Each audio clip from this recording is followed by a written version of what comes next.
du contenu en plus. Voilà. Voilà. Donc le festival, alors il y a aussi d'autres choses, hein. Il n'y a pas que ça, il y a aussi tout ce qui est extérieur. Notamment le samedi, il y a une zombie walk. Donc les gens peuvent, tout le monde peut venir habillé en zombie. Il y en a eu une à Metz l'année dernière. Il y en a une à Metz, il y en a eu une l'année dernière dans les rues de Gérardmer aussi. Ça se fait dans le monde entier. Ça se fait dans le monde entier. C'est Donc gros là, buzz en ce moment. voilà, marche bien, Puis après il y a des expos, donc des expos d'art, il y a des expos, il y a de la BD aussi, notamment avec Enki Bilal qui est en président du jury. Je pense que c'est assez pas mal. Donc voilà, donc c'est du fin de la semaine prochaine. Donc alors c'est un peu une excuse, c'est parce que c'est la première fois que le festival de Gérardmer sort des films avant qu'ils soient, on va dire, passés dans tous les festivals et donc dispo sur internet. Bon, avec les morts de Megueplo, de toute façon on s'en fout. Ouais, voilà. Mais maintenant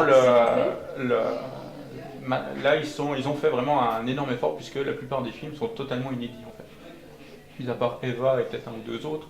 C'est vraiment, je pense que ça va être un très beau festival et au moins qui rentre dans le vrai principe du film fantastique en fait. On retourne vraiment aux sources. Parce que bon, les années précédentes, on a eu des films comme Scream qui ont été élus. Ouais.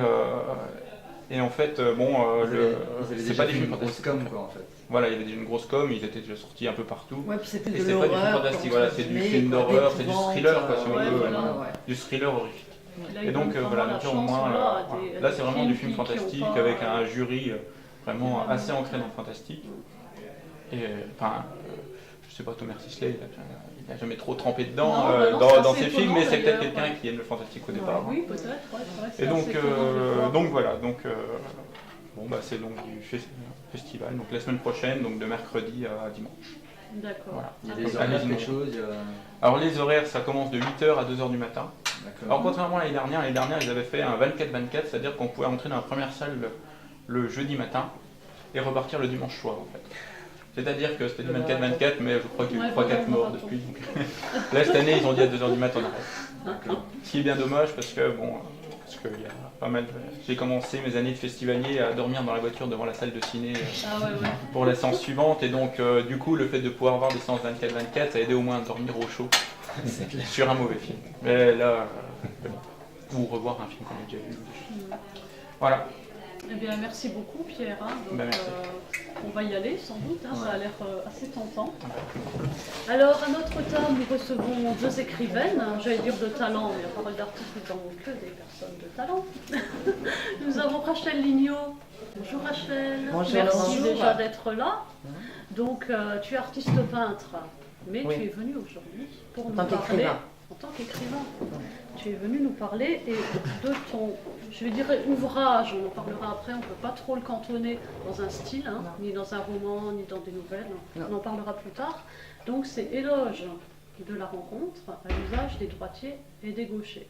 Un titre peu banal, je vais nous en parler un peu plus tard. Et donc nous recevons Maryse Tomzak. Bonjour Maryse, merci d'être là. Donc toi tu viens de nous présenter ton ouvrage L'impasse des petits pas. Le dernier qui est sorti. Le dernier qui est sorti. Que j'ai reçu hier. Oui, en plus c'est une exclue, parce que vraiment la chance qu'on a eue, c'est que là, comme tu me disais, exclue totale. Donc un très beau livre, et puis une couverture, on va le dire, de quelqu'un qu'on apprécie énormément pour son talent et aussi pour sa personnalité, disons-le, c'est Éric Bonnet, qu'on a déjà reçu dans notre émission.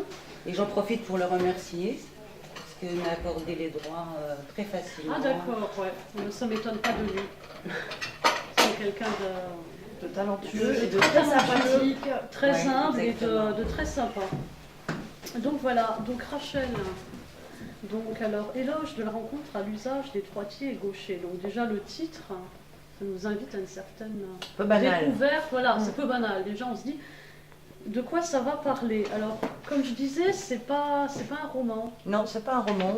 C'est un roman atypique, mais c'est plutôt un essai littéraire. Un essai littéraire, oui. Mais le mot essai littéraire ferait peur. Ouais. Alors c'est un livre tout particulier qui n'a qu'une ambition, c'est redonner le goût de la lecture. Ouais. D'accord, c'est une des trois ambitions. C'est permettre à monsieur et madame tout le monde, c'est-à-dire les droitiers et les gauchers, c'est-à-dire du chauffeur poids lourd, comme je le dis avec beaucoup d'humour, à l'homme de lettres, de lire. Tu veux que ce soit accessible à tout le monde. Moi, je suis part du principe que la littérature et la poésie doivent descendre dans la rue, qu'elles ne doivent pas être réservées à l'élite, et D'ailleurs, qu'on ton arrête en plus écriture, de... voilà, tout à fait. Ton écriture, du coup, elle est super accessible et ça, c'est super agréable. Oui, c'est accessible. Il suffit de lire la première page, par exemple. Italo, c'est qui la fille là-bas? Céline, mate un peu son cul, n'y pense même pas, qu'est-ce que tu vois? Je suis sûr qu'elle suce comme une salope. Pour référence, c'est Catherine Millet. Non, je n'ai aucune référence. Parce qu'en fait, bon, on va pas trop en dire, mais bon, en fait, c'est une femme qui va souvent dans un bar, Italo, dont parlait Laurent. Elle laisse pas insensible ces messieurs. Donc, voilà. Qui se trouve pour très peu, Voilà, le très peu étant l'apparence physique. voilà, tout à Ce qui fait. est une, je dis des fois, une particularité liée au gène XY Ouais. chez l'homme. Donc en fait, Certaines ça parle de déficiences la visuelles. rencontre. On peut dire que ça parle de la rencontre. Oui, ça La parle de la rencontre de rencontre, et ça parle de la rencontre qui doit, et comme c'est stipulé dans cette scène 1, qui est à remettre les choses en place, que lorsque un homme voit une femme, si elle est un peu bien faite, a toujours dans les yeux d'elle, plutôt comme une maîtresse potentielle va la voir, et non pas comme une personne, et non pas comme une personne, Non mais voilà. la base de la rencontre, il faut l'avouer. Tout à fait, et non, voilà, mais non Soit la pas femme comme et une l'homme, personne dans d'ailleurs. son entier, c'est-à-dire avec et une tête et un corps. Donc c'est vraiment dire, eh bien oui, comme toutes les femmes, c'est souvent comme ça que je suis perçue. Ouais. D'abord, Bien sûr. une paire de fesses et non pas un cerveau. Ouais. Et alors, ben moi je vais vous montrer qui je suis justement, parce que je suis bien au-delà de ça. Ouais. Euh, La narratrice, c'est toi un peu, non? Oui, Hein, il y a quand même beaucoup de toi. Oui. Je crois que bon, peut-être, pas Oui. nous dire, mais dans chaque écrivain. Surtout, il y a beaucoup de bien soi, souvent, même dans le Hein? premier, en principe, on parle beaucoup de soi. Bien évidemment, on s'habille. Le personnage, c'est aussi bien je sais pas, un petit garçon maintenant qu'on a connu, mais on l'habille, mais à quelque part, c'est un peu de nous qui est dedans, parce que c'est tout au moins le premier. Même si moi, après, bon, je me suis aperçue qu'il y a quand même toujours quelque chose de moi qui reste dans mes livres. Malgré tout,